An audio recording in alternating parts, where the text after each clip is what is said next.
হাজারো কাজের চাপের মাঝেও নিজের জন্য একটু সময় বের করে নেওয়াটা যেমন খুবই প্রয়োজন, ঠিক তেমনই কিন্তু একটা সম্পর্কেও সময় দেওয়াটা ভীষণ দরকার। তাই সব ব্যস্ততাকে একটু পাশে রেখে আজ আমি আর প্রদীপ কিন্তু বেরিয়ে পড়লাম দুজনের সাথে একটু সময় কাটানোর জন্য। Hello, good evening. বিকেল প্রায় 4টের মতন বাজছে। বেরিয়ে পড়লাম রেস্টুরেন্ট যাওয়ার উদ্দেশ্যে। তবে আজ আর স্কুটি নিইনি, আজ প্রদীপ আমাকে নিতে এসেছে, কারণ আজ কিন্তু একটা প্ল্যানিং আছে। তো সেই জন্য আর আমরা স্কুটিটা নিলাম না।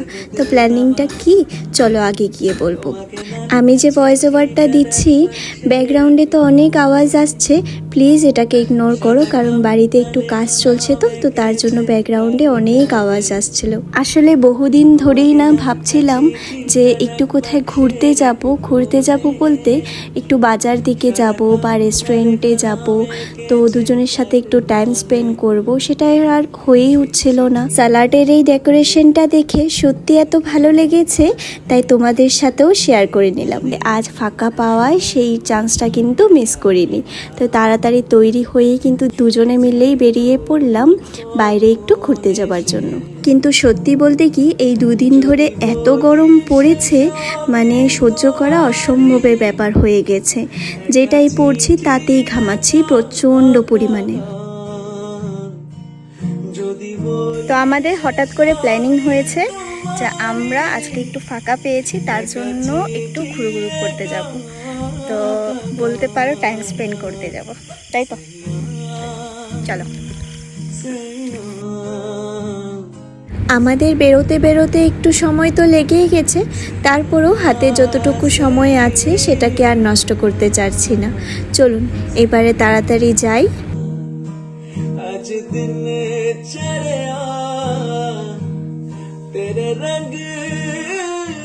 যাবার পথে রাস্তায় একটু দাঁড়িয়েছিলাম, যে এখানে প্রদীপ আমাকে খুব সুন্দর করে ভিডিও কয়েকটা করে দিয়েছিল।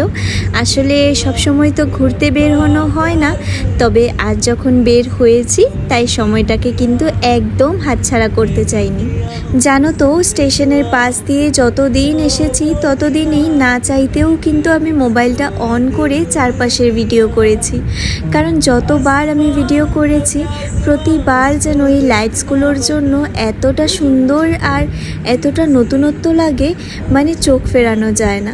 চারপাশে এত সুন্দর হাওয়া বইতে থাকে, বিকেলবেলা এই জায়গাটা ভারী জমজমাট থাকে। চলো, অনেক হলো ঘোরাঘুরি, এইবারে করব পেট পুজো। ফটোগ্রাফি কিচেন যে রেস্টুরেন্টটা আছে সেখানে গিয়ে জানলাম ওরা এখন নতুন একটা লোকেশনে শিফট হয়েছে, কিন্তু আমরা ভুল করে পুরনো লোকেশনেই চলে গিয়েছিলাম।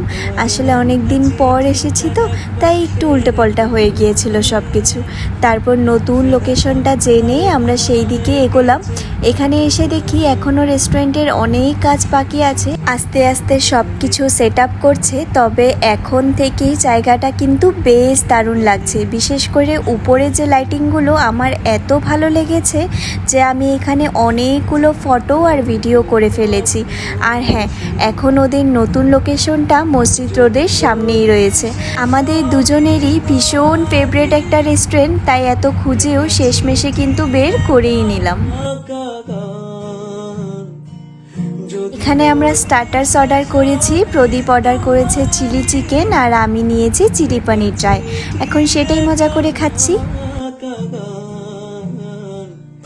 আজ এত পরিমাণে গরম পড়েছে, যতই টেস্টি খাবার খাই না কেন, জলটা যতবার করে খাচ্ছি সেটাই যেন অমৃতর মতো লাগছে। চলুন এবারে বাড়ির পথ ধরলাম, দুটো আইসক্রিমও নিয়ে নিলাম। এবার সেটা খেতে খেতে বাড়ি যাই। তাহলে আজ আসি, চলো টাটা।